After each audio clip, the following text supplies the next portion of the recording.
जय भोले की हर हर महादेव, बम बम भोले। कल हमने श्री शिव महापुराण शतरुद्र संहिता खंड संपूर्ण कर दिया था। आज हम श्री शिव महापुराण कौटिक रुद्र संहिता खंड का प्रथम अध्याय सदाशिव के 12 ज्योतिर्लिंग एवं उपलिंगों का वर्णन सुनिए। मुनियों ने सूत जी से कहा कि प्रभु, आपने लोक हित के लिए भगवान शंकर की परम पवित्र अनेकों कथाएं सुनाई है। भगवान शंकर जी की कथा रूपी अमृत का पान करते करते कौन पुरुष तृप्त हो सकता है। अतः आप जगत के मंगल के लिए पृथ्वी भर के तीर्थ स्थानों से परम श्रेष्ठ सदाशिव के लिंग एवं और भी प्रसिद्ध शिवलिंगों की कथाएं वर्णन कीजिए। यह सुन शिव भक्त सूत जी बोले, ऋषियों, आपने संसार के हित की कामना से बड़ा सुंदर प्रश्न किया है। आपका शिव कथा में महान प्रेम है और मैं आपको यथामति शिव कृपा से कुछ न कुछ सुनाता हूँ। भगवान शंकर के लिंगों की गणना भला कौन कर सकता है। वे तो पृथ्वी पर क्या असंख्य ब्रह्मांडों में फैले हुए हैं। अतः मैं मुख्य शिव लिंगों की कथाएं सुनाता हूँ। आप लोग सुनिए। सौराष्ट्र देश में सोमनाथ जी, श्री शैल में मल्लिकार्जुन, उज्जैन में महाकालेश्वर, ओमकार जी में परमेश्वर, हिमाचल के शिखर पर केदार जी, डाकिनी देश में भीमशंकर, काशी में विश्वनाथ जी, गोमती नदी के तट पर त्र्यंबकेश्वर जी, सेतु बंधु में रामेश्वर जी एवं शिवालय में कुसुमेश्वर जी, ये 12 ज्योतिर्लिंग कहे जाते हैं। जो भी प्राणी प्रातः काल उठकर उन 12 लिंगों का समृद्ध पूजन आराधना आदि करते हैं, उनके पाप ताप सभी नष्ट हो जाते हैं। वे अनेक मनोरथों को प्राप्त करके परम पद को पाते हैं। इन ज्योतिर्लिंगों पर चढ़ाया हुआ नैवेद्य प्रसाद खाने में कोई दोष नहीं। उनके प्रसाद ग्रहण से तो सभी प्रकार के पाप भस्म हो जाते हैं। जो भी मनुष्य इन लिंगों में से किसी का भी निरंतर पूजन किया करता है, उसका पूर्व जन्म नहीं होता। बाधिक, कसाई, शूद्र, नीच जाति, पतित से भी पतित कोई भी हो, ज्योतिर्लिंगों में से किसी भी लिंग का दर्शन कर ले तो उसका ब्राह्मण के घर में जन्म होता है। फिर वह शुभ कर्म करके मोक्ष पाता है। ऋषियों, इन ज्योतिर्लिंगों की महिमा ब्रह्मा, विष्णु आदि देवता भी नहीं वर्णन कर सकते।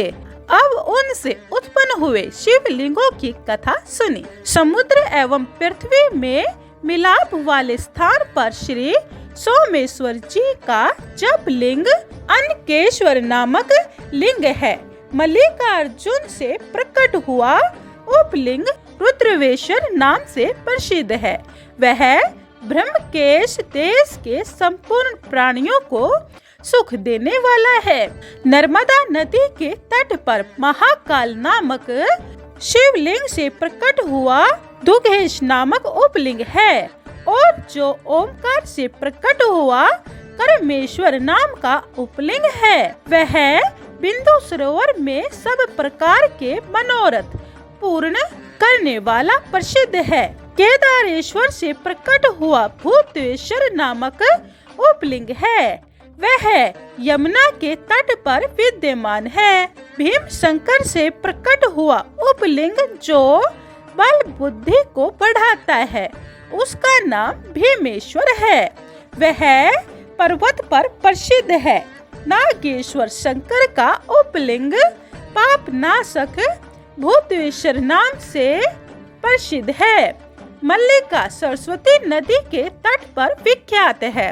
श्री रामेश्वर का उपलिंग गुप्तेश्वर नामक है। घोषमेश्वर नाम का उपलिंग व्यागेश्वर नाम से है। ये सब लिंग और उपलिंग पापों को भस्म करके भक्तों को अनेकों फल प्रदान करते हैं। इनका पूजन एवं दर्शन करने से सब प्रकार के मनोरथ सिद्ध होते हैं। पहला अध्याय समाप्तम। जय भोले की। दूसरा अध्याय पूर्व दिशा के शिवलिंग। सुनिए। सूत जी बोले, ऋषियों, पतित पावनी भागीरथी गंगा के तट पर मुक्तिदात्री काशीपुरी है। वहाँ भगवान शंकर का निवास है। इसी पुरी में कृतिका बाश्वेश्वर नामक शिवलिंग है, जो कि बालक वृद्ध सभी को अपने समान बनाकर मुक्ति देने वाला है। इसी तरह और तिलभांडेश्वर, दशाश्वमेघ आदि लिंग है। कौशिकी नदी के किनारे अन्य 2 लिंग है, जिनके नाम भूतेश्वर और नारीश्वर प्रसिद्ध है। गांडवी नदी के तट पर बटकेश्वर लिंग है और फागुन नदी तट पर पुरेश्वर लिंग है। उत्तर प्रदेश में केवल दर्शन मात्र से ही मनुष्य के सभी मनोरथ को पूर्ण करने वाला सिद्धनाथेश्वर एवं दूतेश्वर 2 लिंग विद्यमान है। ऋषि दधीची के युद्ध स्थल पर शंगेश्वर, वैद्यनाथ तथा जपेश्वर लिंग है। इसी तरह गोपेश्वर, रंगेश्वर, रामेश्वर, नागेश्वर, कामेश्वर, वितलेश्वर, व्याश्वेश्वर, शुकेश, भांडेश्वर, हकारेश, सुरोचन, भूतेश्वर, संगमेश आदि नाव वाले लिंग सभी तरह के पाप नाशक हैं। तृप्तिका नदी के तट पर कुमारेश्वर, सिद्धेश्वर, शनेश, रामेश्वर, कुंभेश, नंदीश्वर, पुजेश नामक शिवलिंग है। प्रयाग में दशाश्वमेघ नामक तीर्थ पर धर्म, अर्थ, काम, मोक्ष आदि के देने वाले ब्रह्मेश्वर नामक शिवलिंग है। इनको ब्रह्मा जी ने स्थापित किया था। इसी स्थान पर संपूर्ण दुख विनाशक सोमेश्वर, बृहतेजवर्धक भारद्वाजेश्वर, संसार के सभी मनोरथों को पूर्ण करने वाले शूलकंठेश्वर एवं भक्तों की रक्षा करने वाले माकेश्वर लिंग हैं। अयोध्या में रघुवंशी राजाओं को सुख देने वाले नागेश्वर लिंग है। पुरुषोत्तमपुरी में शुभ सिद्ध करता भुवनेश एवं सभी आनंद के देने वाले लोकेश महाशिवलिंग है। लोकहित के लिए स्थापित कामेश्वर परम सिद्धि करता गणेश, शुक्र सिद्धि आदि लिंग है। मनुष्य मात्र के सभी मनोरथों को पूर्ण करने वाले एवं सभी पापों के नाशक बटेश्वर, कृपालेश एवं वक्रेश शिवलिंग है। ये सभी सिंधु नदी के किनारे पर स्थित है। धूत, पापेश्वर, भीमेश्वर, सूर्येश्वर यह लिंग अंश से परमेश्वर है। नंदीश्वर तो संसार भर में ज्ञान देने वाले सर्वपूज्य प्रसिद्ध माने जाते हैं एवं पुराण रूप नागेश्वर शिवलिंग है। इसी प्रकार रामेश्वर, विमलेश्वर, कंटकेश्वर तथा समुद्र के किनारे धनुर्केश्वर आदि लिंग महाप्रसिद्ध है। चंदेश्वर लिंग चंद्रमा के समान कांति देने वाले हैं। सभी कामनाओं को पूर्ण करने वाले सिद्धेश्वर लिंग है। विश्व के मशहूर विश्वेश्वर लिंग है। इसी कारण आपका नाम शरणेश्वर प्रसिद्ध है। अर्बुदाचल पर्वत पर करमतेश लिंग है एवं किटिश तथा अचलेश नाम से ये लिंग लोक सुख कारक है। कोस की नदी के तट पर नागेश्वर एवं कल्याण पात्र अनंतेश्वर महाशिवलिंग है। योगेश्वर, वैद्यनाथेश्वर, कोटेश्वर, सत्येश्वर, भद्र नामक सदाशिव हर, चंगेश्वर, संगमेश्वर नाम वाले लिंग पूर्व दिशा में विद्यमान है। दूसरा अध्याय समाप्तम। जय भोले की। तीसरा अध्याय अनुसुईया एवं अत्रि का तप। सुनिए। सूत जी बोले, ऋषियों, दक्षिण देश में ये लिंग विद्यमान है। पितामह ब्रह्मा जी की नगरी में एक चित्रकूट नाम का पर्वत है। वहाँ पर श्री ब्रह्मा जी ने गंध नामक शिवलिंग की स्थापना की है।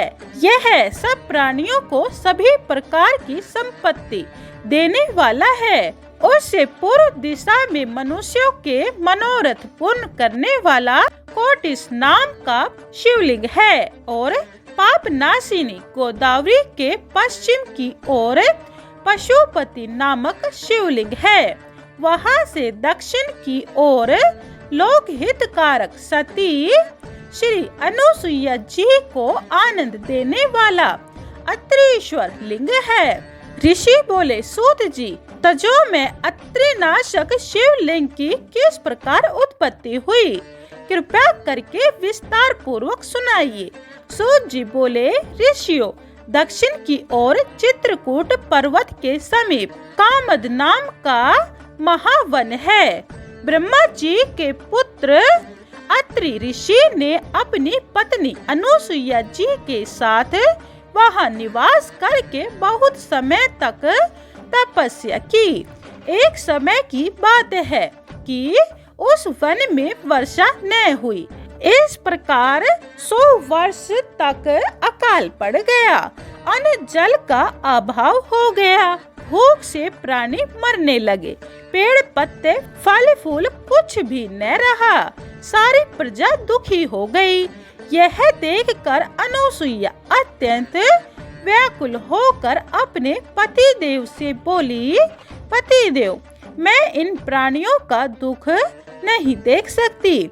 आप इसके लिए कोई प्रयत्न करें।